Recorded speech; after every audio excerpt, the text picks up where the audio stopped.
अस्सलाम वालेकुम। ऑस्टियोपोरोसिस हड्डियों की एक ऐसी बीमारी है जिसमें जिस्म की हड्डियां कमज़ोर होने लगती हैं। हमारी हड्डियां यानी बोन्स हमारे जिस्म को सपोर्ट और मूवमेंट प्रोवाइड करती हैं। इसके अलावा बोन्स हमारे वाइटल ऑर्गन्स को भी प्रोटेक्ट करती हैं। ऑस्टियोपोरोसिस की बीमारी में बोन्स अंदर से पोरस और नाजुक हो जाती हैं, जिसकी वजह से ये थोड़ा दबाव पड़ने से भी फ्रैक्चर हो जाती हैं।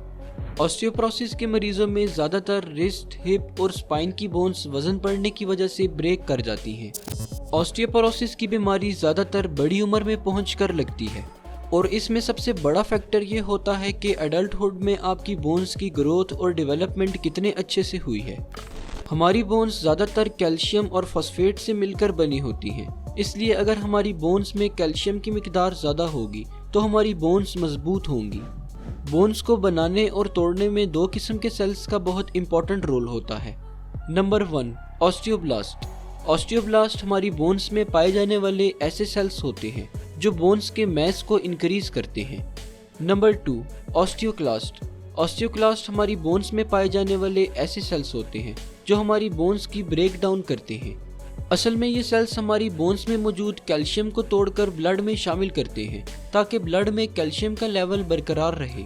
इसका मतलब ये हुआ कि अगर हमारी बॉडी में कैल्शियम का लेवल ठीक हो तो ऑस्टियोपोरोसिस की डिजीज लगने के चांसेस कम होंगे।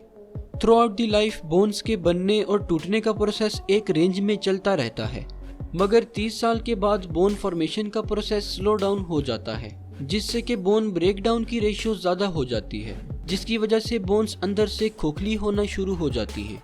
यानी अगर 30 साल तक आपने अच्छी खुराक खाई है और एक्सरसाइज वगैरह करते रहे हैं तो कुदरती तौर पर आपकी हड्डियों में ज़्यादा कैल्शियम स्टोर रहेगा, जिसकी वजह से आपकी हड्डियों को पोरस होने में काफ़ी वक्त लगेगा।